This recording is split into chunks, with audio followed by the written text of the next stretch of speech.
Lucas capítulo 4, versículo 43.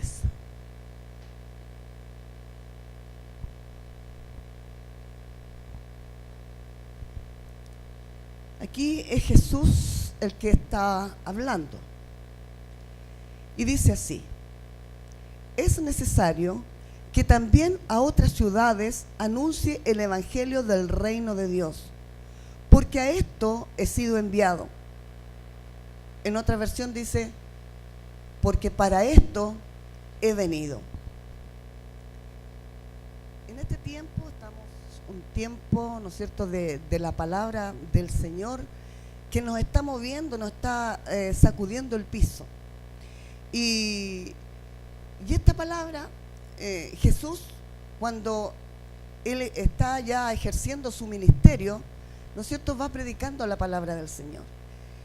Y dice que Él llegaba a varias ciudades. Cuando, si ustedes toman un poquito más arriba, el versículo que hemos leído, él predicaba y enseñaba. Entonces a la gente dice que la multitud, ¿no es cierto?, le seguía para oír esta buena noticia o este evangelio que Jesucristo anunciaba.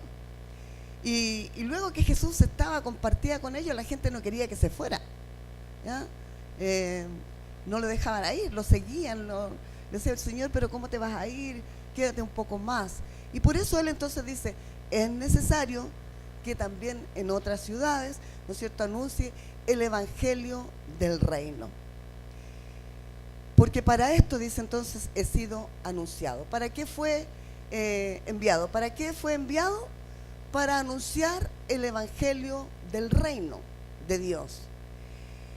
Y esto en este tiempo está haciendo mucho ruido a la iglesia, porque por muchos años hemos nosotros acortado este propósito de Jesús y hemos enseñado y hemos predicado de anunciar el evangelio, es decir, dar la buena noticia. Evangelio es buena noticia. ¿Y cuál es la buena noticia entonces? ¿No es cierto? De que por medio de Jesucristo alcanzábamos salvación. Y hasta ahí lo dejábamos. Y Jesús dice que me es necesario anunciar el evangelio del reino. Entonces yo decía, hemos entregado por años una verdad a medias. Es decir, hemos guiado a la gente a que pueda alcanzar salvación por medio de Jesucristo, aceptando a Jesucristo como el Señor y Salvador de su vida, pero hemos obviado la parte más importante, o completar la oración, ¿no es cierto? Es decir, la salvación es el medio para ser introducido en el reino de Dios. Y reino, ¿no es cierto?, significa gobierno. Y ahí es donde tenemos el problema, el conflicto y los resultados, cuando vemos una iglesia entonces que por años se ha conformado con la salvación. Yo soy salva, ¿no es cierto? Soy salvo porque acepté a Jesucristo, y entonces ahora recibo todas las regalías, todos los beneficios que me significa ser un hijo de Dios. Pero no hemos considerado, como decía, de que hemos sido introducidos entonces en el reino, en el gobierno de Dios para nuestra vida. Yo no sé cuántos recuerdan la predicación de la semana pasada del pastor, ¿ya? Yo me atrevería a decir que esta es la continuación de lo que el pastor nos entregó, ¿no es cierto?, la semana pasada, ¿ya? Él hablaba, ¿no es cierto?, de la renovación, ¿no es cierto?, del entendimiento. Y hablaba entonces de que nos confrontaba a nosotros mismos de todas aquellas creencias, paradigmas, ¿no es cierto?, que nosotros teníamos de cómo era ser salvo, o lo que hacía o lo que debía ser un hijo de Dios. Y entonces limitábamos esta posición que tenemos en Cristo de Jesús como hijos, y como decía, aprovechándonos más bien, ¿no es cierto?, de todos los beneficios para nuestra vida personal, pero no considerando entonces que también teníamos un propósito y un deber como hijos de Dios. El ser pertenecientes a un estado El pertenecer a un Estado a nosotros, cierto, nos da derechos, pero también nos da obligaciones. Como ciudadanos chilenos, nosotros, cierto, tenemos muchos beneficios y muchos derechos, pero también nosotros tenemos muchos deberes, ¿no es cierto? Por nombrar algunos, ¿no es cierto? El pago de impuestos, el poder trabajar, el poder servir, ¿no es cierto? El cumplir las leyes de ese país. Y entonces, en el reino de los cielos, en el reino de Dios, nosotros poco caso le hacemos entonces a este comportamiento, ¿ya? Y luego, ¿no es cierto?, esta palabra, ¿no es cierto?, que el pastor enseñaba, de que al final de esta renovación de entendimiento, tiene una consecuencia. Cuando nosotros renovamos el entendimiento, digamos, la manera de comprender, de entender las cosas de Dios, esto por sí solo lleva una transformación, ¿no es cierto?, de nuestra vida y de nuestro comportamiento. Y ahí es donde apuntaba yo, ¿no es cierto?, en la introducción, de que muchas veces esta transformación no es evidente en los hijos de Dios. La transformación, ¿no es cierto?, tiene señales, es distinta. Por eso cuando Jesús dice, ¿no es cierto?, debéis nacer de nuevo, ¿ah? Está hablando de una nueva vida. El ser introducidos en el reino de Dios habla de que tenemos una nueva vida. Y muchos nos han oído decir, ¿no es cierto?, de que a veces esta nueva vida no se nota en la vida de los creyentes, porque algunos están confundidos y piensan que la nueva vida, ¿no es cierto?, en Cristo Jesús es la continuación de la vida carnal, la vida terrenal, la vida pecaminosa que teníamos, ¿no es cierto?, mejorada. Entonces voy a empezar a dejar hábitos, voy a dejar costumbres y no entendemos, es decir, nuestro entendimiento renovado tiene que comprender que es una vida diferente, es una vida completamente distinta. Y como hemos también aprendido de que Dios para todo tiene un propósito, todo lo que Dios hace, todo lo que Dios crea es porque tiene un propósito. Por eso es que nuestras vidas tienen un propósito. Por eso también nuestra denominación se llama Familia con Propósito, ¿ya? Esta palabra tiene que estar muy adherida a nosotros, muy asimilada, ¿ya?, a nosotros, muy plasmada. Entonces, como decía, la renovación del entendimiento trae una transformación.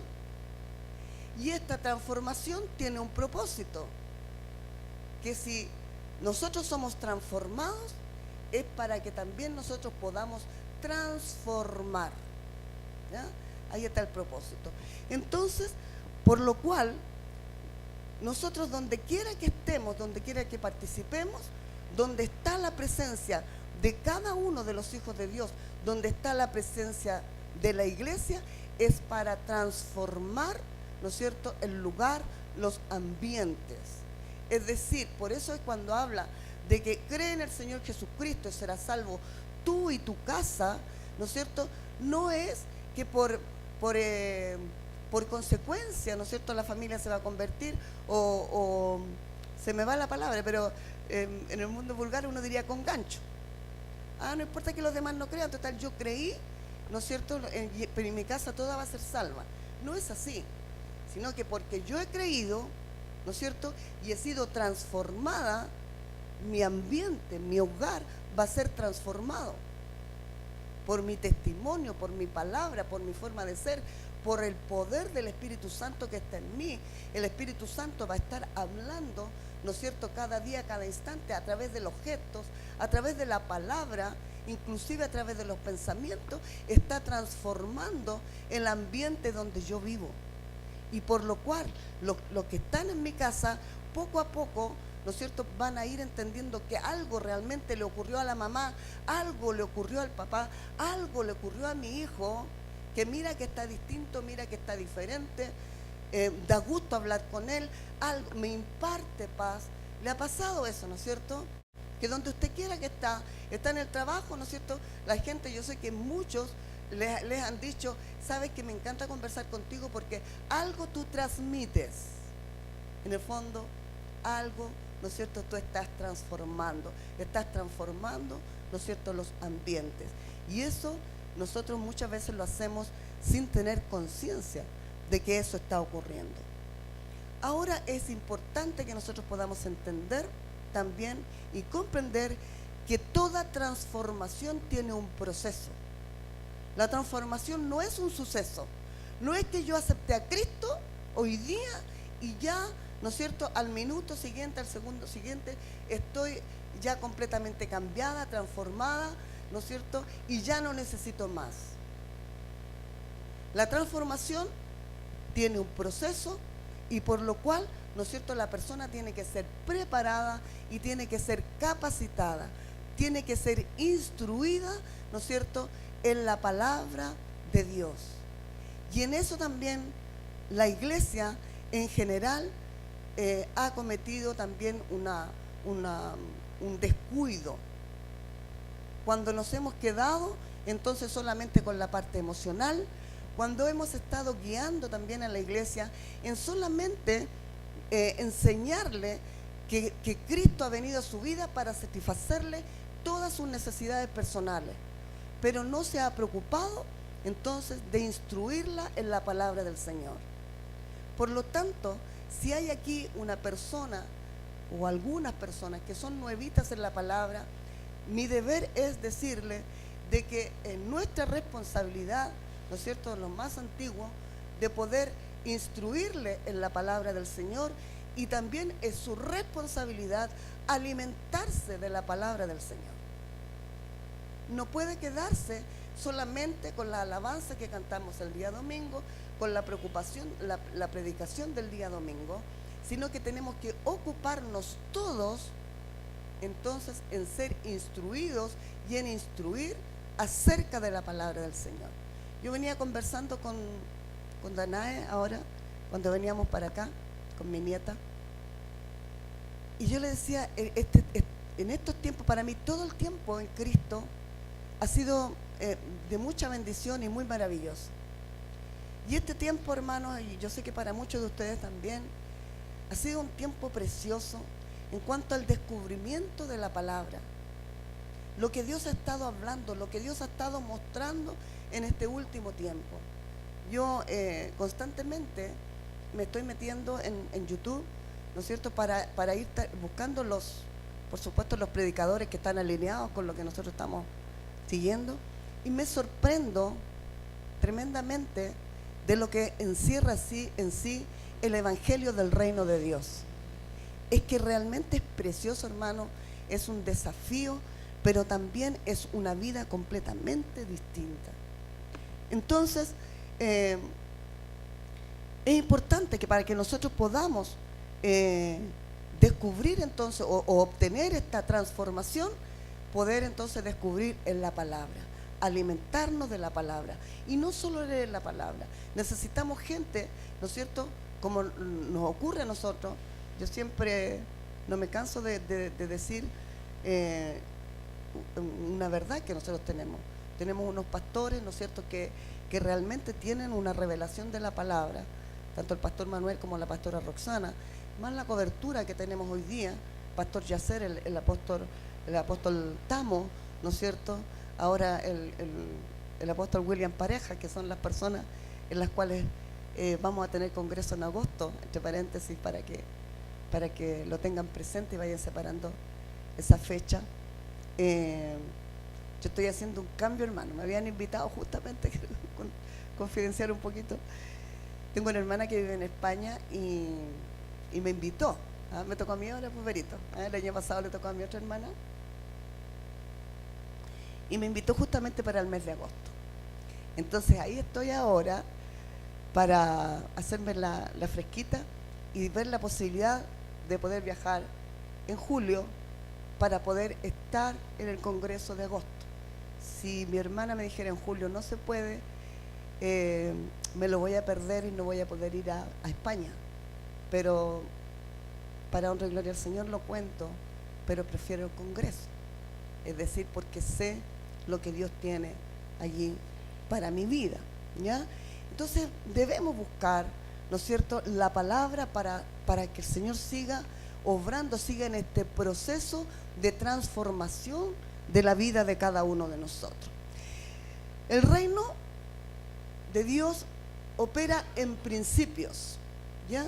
Y yo quiero tocar 3 principios que son súper necesarios para ser introducidos en el reino de Dios. Si no lo hemos considerado, si eso está lejano de nuestra vida, es para reflexionar, es decir, esto me falta, ¿ya? Primer principio para entrar en el reino de Dios es la rendición, ¿no es cierto?, ante Dios. La rendición de nuestra vida ante Dios, ante Jesucristo. Sin rendición es difícil que Dios pueda operar en nosotros, ¿ya? Rendición o consagración, como queramos llamar. ¿Qué es lo que es rendirse? Si nosotros lo viéramos en el diccionario, es quedar completamente a merced, ¿no es cierto?, del que lo somete o del que lo va a gobernar. Entonces, cuando nosotros hablamos que rendirnos a Cristo es quedar completamente bajo el gobierno, bajo la voluntad de Jesucristo. Eso es rendirse. Entonces, de repente nos encontramos que nosotros mismos estamos contendiendo con Dios. La palabra de Dios nos dice una cosa, pero yo digo, no creo que sea tan así. No, es que en esto no, yo no. Entonces, nosotros le vamos dando le queremos dar la pauta a Cristo. No, Señor, espérate tantito, pero en esto tú no te metas. ¿Ah? Y en eso, ojo, ¿ya? Ojo, porque quiere decir que allí todavía no estamos completamente rendidos, ¿no es cierto?, al Señor. Entonces, el apóstol Pablo dice, ya no vivo yo, Cristo vive en mí. Es decir, Cristo gobierna completamente mi vida. A ese punto tenemos que llegar. Ya no vivo yo, Cristo vive en mí. Entonces, rendición, ¿no es cierto?, de nuestra vida, o consagración, dedicación de nuestra vida ante el Señor. Otro principio es renunciar al sistema. Lo hemos hablado también someramente en otra ocasión. Nadie puede ser transformado, ¿no es cierto?, siguiendo la corriente de este siglo o de este mundo, dice la Escritura, ¿no es cierto?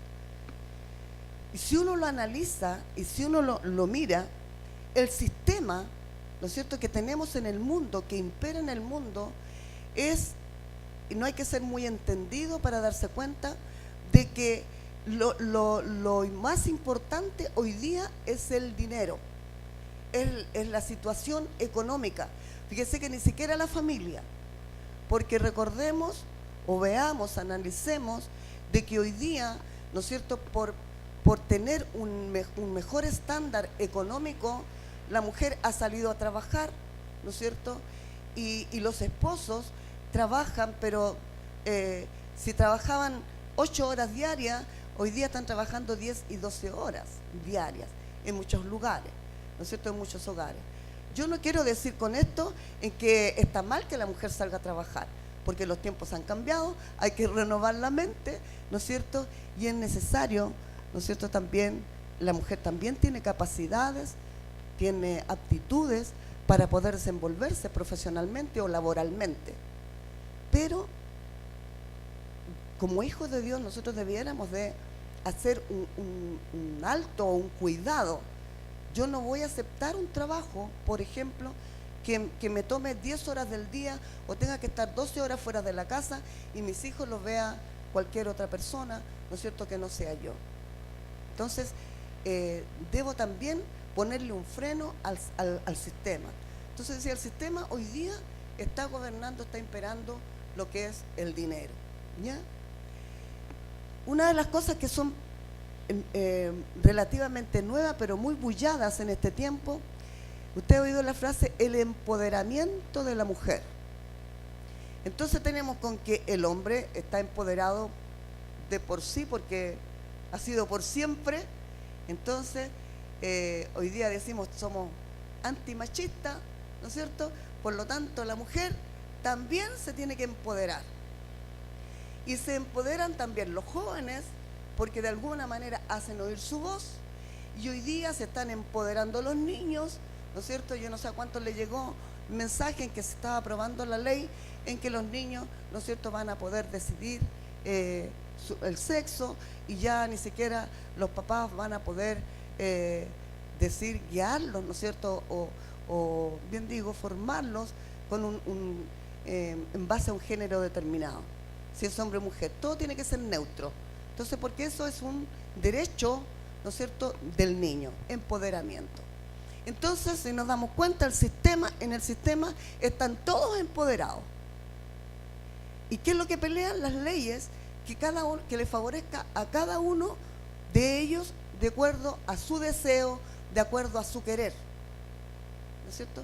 Es decir, lo que yo quiero, eso yo me manifiesto, me empodero y exijo que haya leyes que respalden este querer que yo quiero. Pero más en el reino de Dios no es así. Ahí hay uno solo que está empoderado, ¿no es cierto? Y que es Cristo Jesús. Y las cosas se hacen a la manera y a la forma de Cristo Jesús. Y la iglesia, que ya se rindió, entonces va a mirar, ¿no es cierto?, qué es lo que dice o qué es lo que quiere Cristo para mi vida. Y eso lo va a considerar. Por lo tanto, la iglesia, ¿no es cierto?, que realmente es transformada, va a decidir renunciar al sistema. El sistema me dice esto, pero más Cristo me dice lo otro, por lo tanto yo obedezco lo que Cristo a mí me dice. Recordando siempre de que lo que Cristo quiere para mi vida, lo que Cristo demanda para mi vida, dice de que siempre es bueno, es agradable y es perfecto. Porque lo que Cristo está demandando para nuestra vida, para la vida de la iglesia, para la vida de los hijos de Dios, no es una tiranía, sino que es lo que mejor a nosotros nos conviene. Si nosotros, dice, que siendo malos, ¿no es cierto?, queremos lo mejor a nuestros hijos y no le vamos a dar, ¿no es cierto?, aquello que les pueda dañar, ¿cuánto más nuestro Padre Celestial? Entonces tenemos que descartar, desechar que lo que Cristo demanda de mí me va a perjudicar. Eso, ¿no es cierto?, no puede ser una realidad, ¿no es cierto?, para los hijos de Dios. Y luego, el otro principio en que se mueve el reino de Dios es renovar mi manera entonces de entender o de comprender mis pensamientos.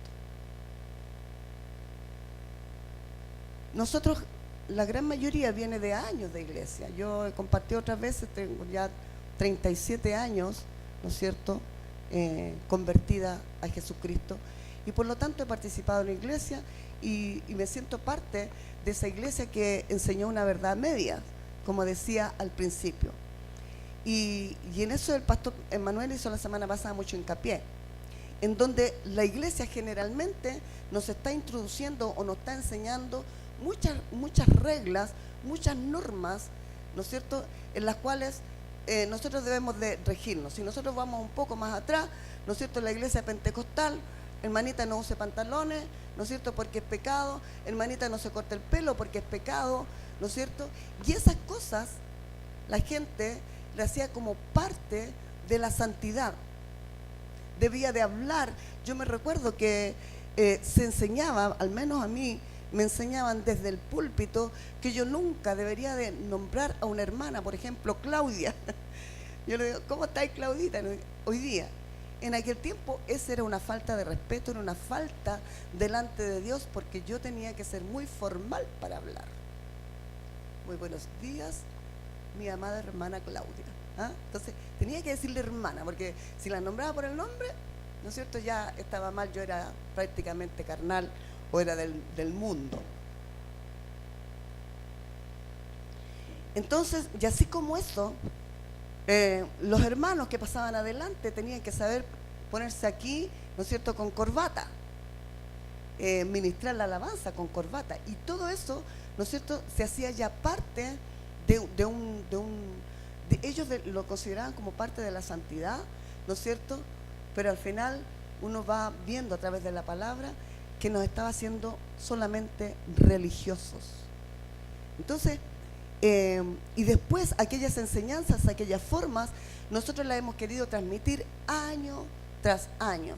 Entonces nuestra mente no se ha renovado y queremos enseñar de la misma manera en que se nos enseñó, queremos alabar de la misma manera. Yo he contado otras veces, yo partí en la iglesia pentecostal, pero luego mi mayor formación fue en la iglesia bautista. Y en la iglesia bautista no se podía cantar con guitarra porque tenía que ser con piano. ¿Ah? Eso era lo más, digamos, espiritual que había, el cantar, y todo tenía que ser himnos. Entonces, con nosotros llegó, éramos relativamente jóvenes, un chico que era seminarista, el Mundo Arraño, y llegó con una guitarrita. ¿Ah? Entonces él empezó a ministrar a los jóvenes las alabanzas. Le costó un montón poder introducir una alabanza con guitarra, ¿no es cierto?, en el culto, porque era pecado. Y había que cantar. Yo estaba completamente perdida, hermano, porque yo tengo la voz ronca, si ustedes se dan cuenta. Y las hermanas cantaban. Entonces, todo eso era parte prácticamente de la santidad. Entonces, yo digo hoy día realmente cómo. Entonces, renovado vuestro entendimiento. Pero la palabra a que apuntamos hoy día va mucho más allá de eso. Va más allá, entonces, cuando estamos diciendo de que el ser introducidos, el ser transformados para ser introducidos en el reino de Dios, ¿no es cierto?, es ya no quedarnos ni conformarnos solamente con la salvación. Vamos a ir avanzando. La eficacia de una iglesia depende del grado de entendimiento, ¿no es cierto?, de lo que es el propósito eterno basado en la gracia. Una iglesia, ¿no es cierto?, que puede entender que hay un propósito eterno. ¿Cuál es el propósito eterno? De que como era en un principio, ¿y qué es lo que era en un principio? Que todo estaba hecho y gobernado por Dios, todo. No había una separación entre el mundo, ¿no es cierto?, y el reino de los cielos. Hoy día la hay. Pero el propósito eterno de Dios es que Jesucristo sea todo y en todos, y para todos, que sea el Señor de todos. Entonces la iglesia, como ustedes pueden ver, tiene una función y una labor preponderante. Para eso ese es el propósito de la iglesia, el hacer que aquellos que aún no conocen a Cristo vengan también a integrar, ¿no es cierto?, el reino de Dios. Entonces, para eso nosotros necesitamos, como decía en un principio, ser enseñados, ser instruidos, ser transformados, ¿ya? El apóstol Pablo dice: el reino de los cielos no consiste en comida ni en bebida. Generalmente nosotros, cuando hemos predicado el evangelio, y la gente que ha llegado al evangelio llega para solucionar sus problemas. ¿Es malo? No es malo, pero tenemos que llegar con esta claridad. Es el principio, es el principio. Cristo va a resolver mi problema. Cristo sí va a solucionar y va a sanar, ¿no es cierto?, mis finanzas. Va a solucionar y va a sanar, ¿no es cierto?, nuestras dolencias, todas nuestras enfermedades. Sí, es cierto, pero es el principio, ¿no es cierto?, o la ganancia por haber sido introducidos en el reino de Él, en el gobierno de Él.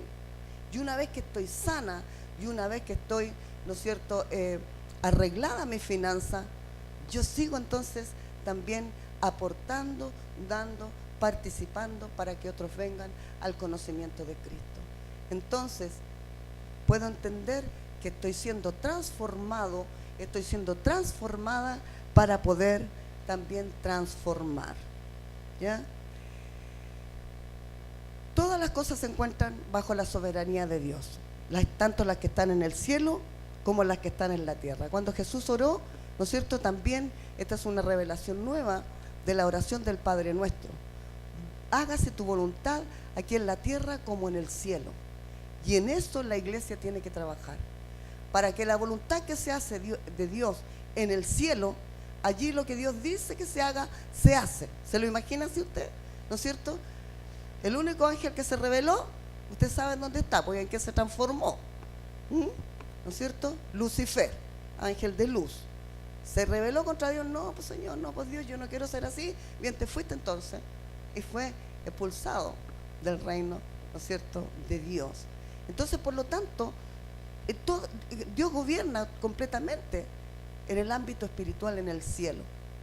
Y eso también, ese mismo gobierno, tiene que estar entonces en la tierra. Y la iglesia es la encargada de poder enseñar aquello o manifestar aquello.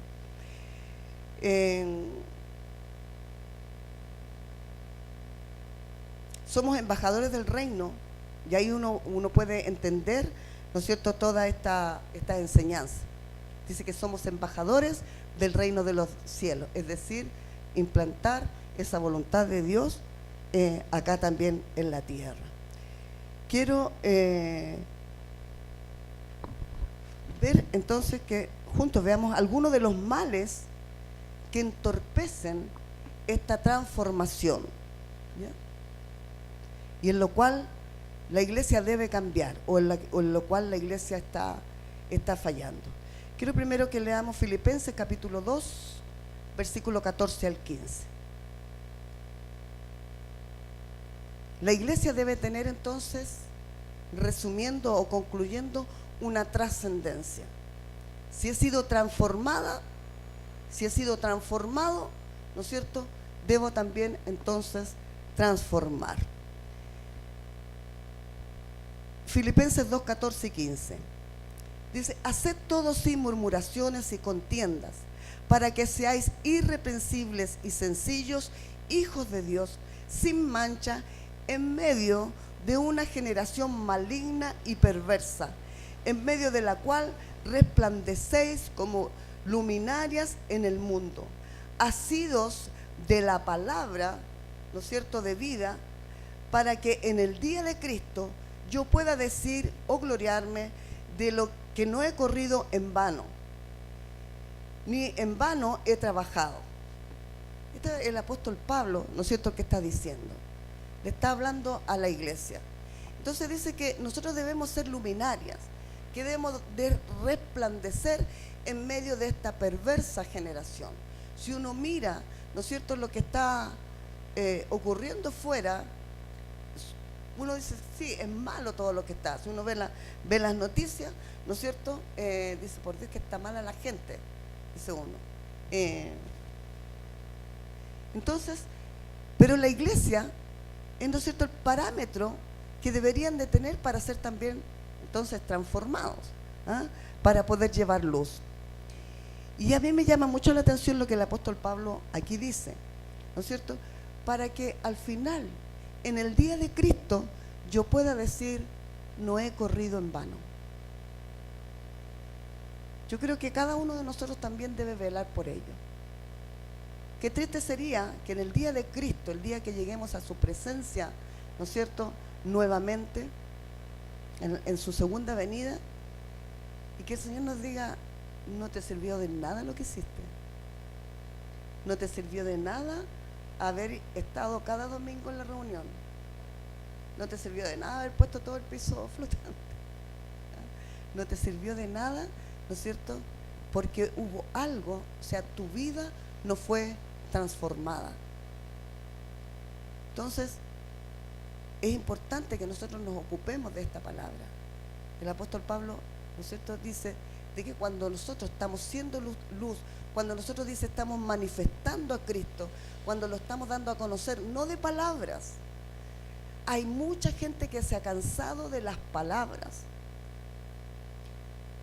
gente que ha quedado desilusionada de los que se dicen creyentes, porque les han fallado, les han traicionado, porque su vida, su testimonio, ¿no es cierto?, no ha estado acorde con el ciudadano del reino de Dios. Entonces, mucha gente dice, mira, si yo voy a estar igual que prefiero estar en el mundo. Que tanto que habla de Cristo, y que se cree hermano, se cree evangélico, ¿no es cierto? Hay mucha gente decepcionada, porque como digo, la palabra puede fluir con facilidad, pero el testimonio, los hechos, la vivencia, la vida misma que tenemos a diario, ¿no es cierto?, esa es la que vale, esa es la predicación, entonces sin palabras. Alguna cosa entonces es la que tenemos que tener cuidado. Una adoración sin devoción. Hemos enseñado a adorar, ¿no es cierto?, no es solo cantar, pero también es cantar. Yo puedo adorar, por eso cuando hablamos de las ofrendas, ¿no es cierto?, decimos, vamos a adorar a través de las ofrendas. Yo voy a servir, ¿no es cierto?, a través de las ofrendas. Lo que ha trabajado el hermano Gustavo con el hermano Alfredo poniendo la luz, es una forma de adorar a Dios también, ¿no es cierto?, lo que ha hecho Pablo poniendo el piso flotante. En fin, todo servicio es también una adoración, pero una adoración sin devoción. ¿Qué quiere decir eso? Cuando nosotros cantamos, siempre hacemos hincapié que ponga atención a lo que está cantando y pueda vivir lo que está cantando.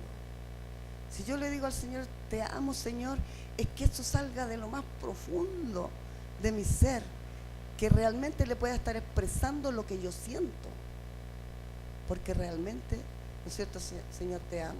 Cuando le digo, ¿no es cierto?, de que tú eres soberano, que tú eres eterno, es porque eso realmente es lo que yo estoy sintiendo. Cuando le digo, me postro ante ti, cuando le digo, tú eres lo más alto, cuando le digo, tú eres lo más importante, que eso realmente sea, ¿no es cierto?, mi sentir, con devoción, con dedicación, ¿ya? Y no cantar o adorar porque me sé la letra. Podemos caer en eso, ¿no es cierto? Una ofrenda sin entrega. Lo que yo ofrendo, y no me estoy refiriendo, y siempre nosotros limitamos las palabras, pero la ofrenda también es, nuestra vida es una ofrenda para Dios. Nuestro trabajo, nuestro servicio es una ofrenda para Dios. Entonces a veces damos, ¿no es cierto?, y nuestra motivación es cerrada por cumplir, porque nadie más lo hace, ¿no es cierto?, para que me vean, para que sepan. Entonces, pero aquí lo menos, ¿no es cierto?, esta es una cuestión entre Dios y yo. Entonces, mi ofrenda es una cosa, cuando usted aparte de su ofrenda, ya sea que está ofrendando allí, su diezmo, ¿no es cierto?, es una cosa entre usted y Dios. Yo creo que cuando es así, ¿no es cierto?, cuando entramos en esa intimidad, yo creo que nosotros mismos nos avergonzamos.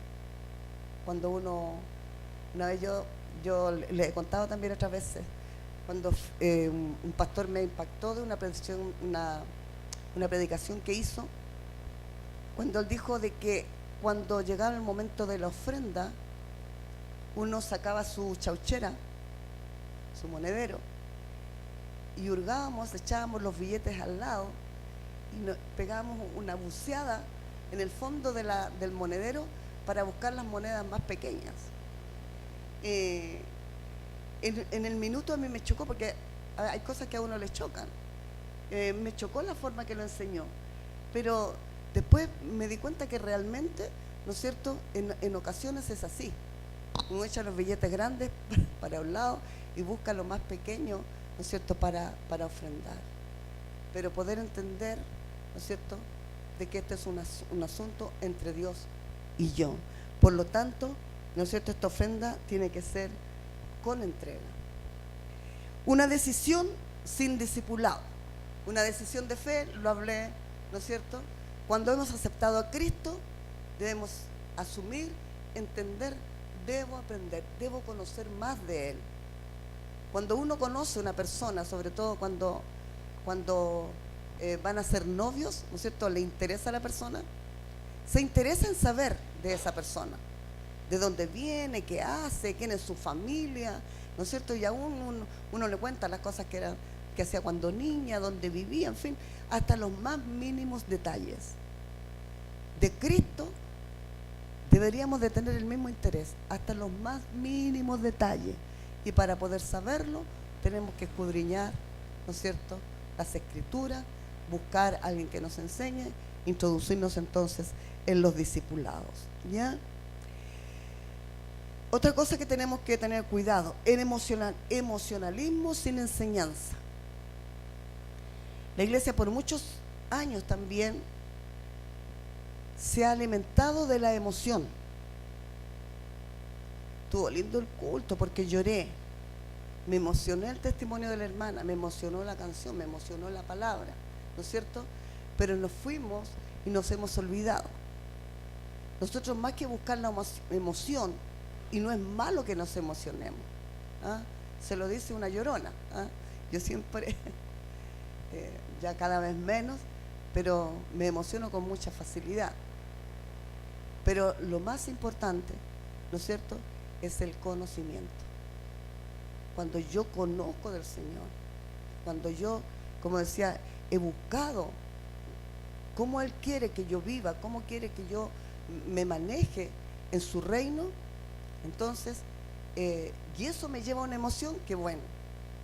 Pero si yo solamente voy a valorar las cosas que acontecen en mi vida porque me emocioné, y si no me emocioné, me gusta mucho lo que dice la pastora Roxana.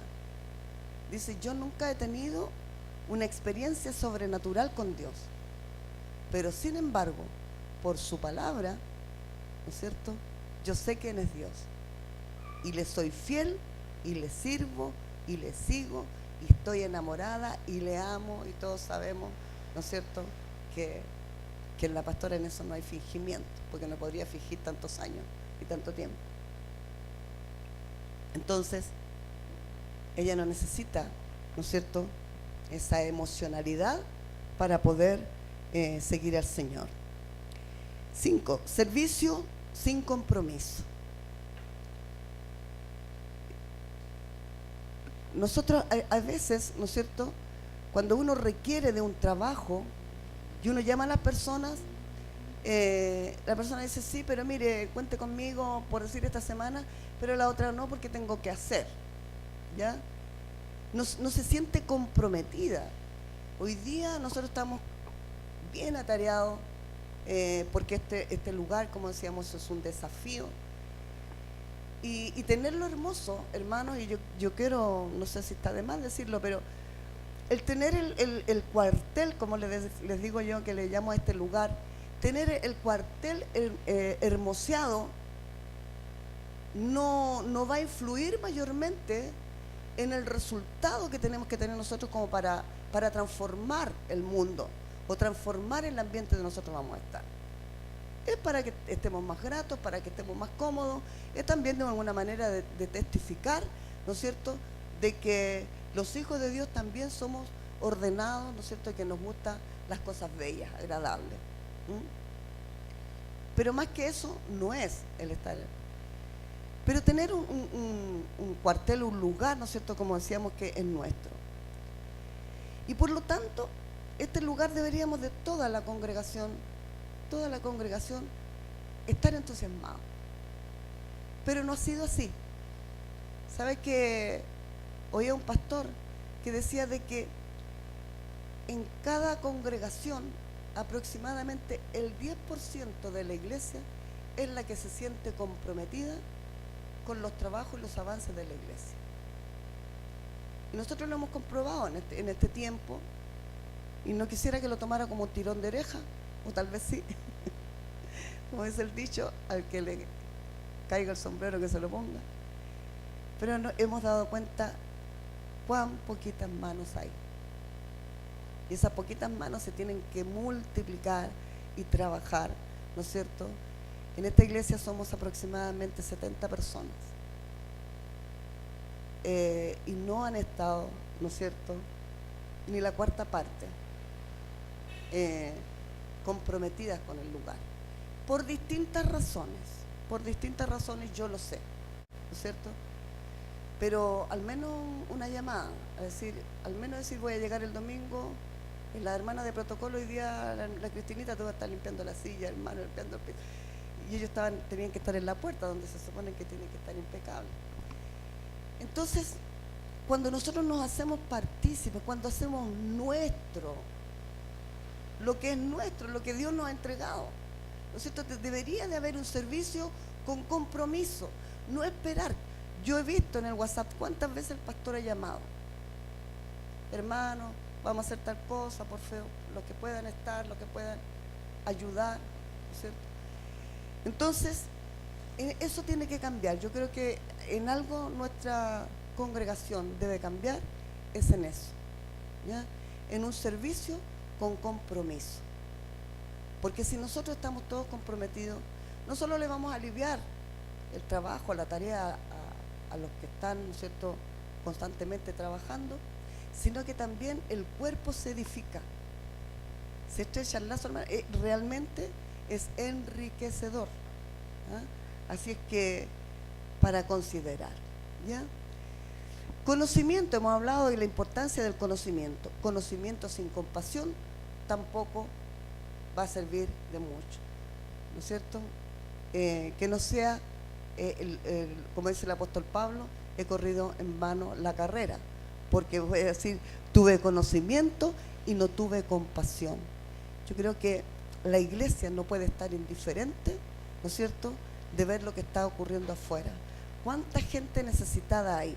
¿Cuánta gente que está viviendo problemas? ¿Cuántas mamás que el control, ¿no es cierto?, de sus hijos se le está escapando de las manos? ¿Cuántas parejas, ¿no es cierto?, que tienen conflictos, que no pueden tener un entendimiento? ¿Cuánta gente que está metida en la droga? ¿Cuánta gente en el alcohol? ¿Cuántos jóvenes? Ayer esa noticia del detective, ¿no es cierto?, que le fueron a dar un portonazo, le quisieron quitar el auto y el detective disparó y hirió a varios jóvenes, jovencitos, 16, 18 años. Hermano, en mi tiempo 16 años eran niños. Si llegara la palabra oportuna a ellos, habríamos evitado eso. Entonces, cuando nosotros tenemos que tener compasión por lo que está afuera, no recriminar, no condenar, no, que estos son unos desalmados, que son malos, está bien, que lo hayan herido, ¿no es cierto? Es la primera reacción que uno puede tener, pero realmente ahí hay que aplicar la compasión. ¿Cuánto necesitan de Cristo? ¿Ya? Y luego entonces, evangelismo sin transformación, que también de alguna manera lo dije, somos campana que retiñe, que suena, pero que no vamos a impactar a nadie. La iglesia, hermanos, no debe ser un fraude. La iglesia no debe ser, ¿no es cierto?, la que predica, pero la que no practica. Entonces, si nosotros queremos transformar, ¿no es cierto?, el lugar, los ambientes donde estamos, debemos ser transformados. Mire, el apóstol Pablo, en Hechos 17:2, y con esto termino. Hechos 17:2.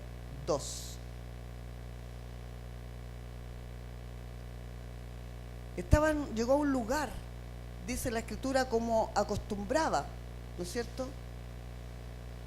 ¿Qué es lo que acostumbraba Pablo? A ir a predicar, a ir a mostrar, a dar a conocer el reino de Dios, ¿ya? Dice como acostumbraba. Pero hallándoles, ¿no es cierto?, ¿quiénes? Las autoridades trajeron a Jasón y algunos hermanos ante las autoridades de la ciudad y gritando decían: estos que trastornan el mundo, ¿ah?, el mundo entero, también han venido entonces acá, a este lugar. El apóstol Pablo, donde iba, ¿no es cierto?, dice que trastornaba el ambiente. Y la iglesia hoy día está teniendo una postura muy pasiva. Hoy día no nos atrevemos ni siquiera a hablar en el círculo de amigos. Entonces, porque si están hablando algo, ¿no es cierto?, que atenta contra los principios, o si están contando de alguna necesidad, no somos capaces de decirle, sabes que yo tengo la solución para ti. Yo recuerdo cuando recién me convertí y me tiro solita en la oreja, no perdía ocasión. Cuando escuchaba a alguien me empezaba a contar sus problemas, no sabían que yo era cristiana, y yo le decía, ¿sabes qué? Tímidamente, reconozco que estaba recién convertida, estaba con el amor. ¿Sabes qué? Tú eres creyente, tú crees en Dios, sí, me decía, yo tengo una solución para ti. Y decía, ¿sabes qué? Y empezaba a contarle mi testimonio. Yo también viví una situación parecida y sabes que me convertí a Cristo, me hablaron de Él y empecé a oír, y sabes tú que el día que yo recibí a Cristo mi vida cambió, me transformó, y predicaba. Y realmente Dios me usaba en aquel tiempo de una manera pero bien abundante, digamos. Pero después que pasa el tiempo, ¿no es cierto? Como digo, estamos en las reuniones. Si alguien te cuenta un problema, ¿qué le voy a decir? Que yo soy cristiana. ¿Qué le voy a decir? Que a mí también me están ayudando. ¿Qué le voy a decir? Que Cristo puede ser la solución para su problema. La palabra de Dios dice que nosotros tenemos que esparcir la semilla. Si la persona lo rechaza, bien, nos sacudimos el polvo de los zapatos y seguimos. Nada se ha perdido, ¿no es cierto? Pero no, hoy día ni siquiera nos atrevemos a esparcir la semilla. Ni siquiera nos atrevemos a decir, ¿sabes qué? Cristo puede ser tu solución. Entonces, el apóstol Pablo dice que donde iba con el grupo que lo seguía, dice que ellos trastornaban, ¿no es cierto?, las ciudades, los lugares, los ambientes. Que así el Señor a nosotros también, ¿no es cierto?, nos pueda usar.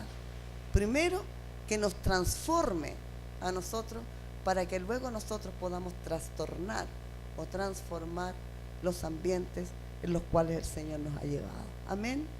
Voy a pedir que se ponga de pie y vamos a orar.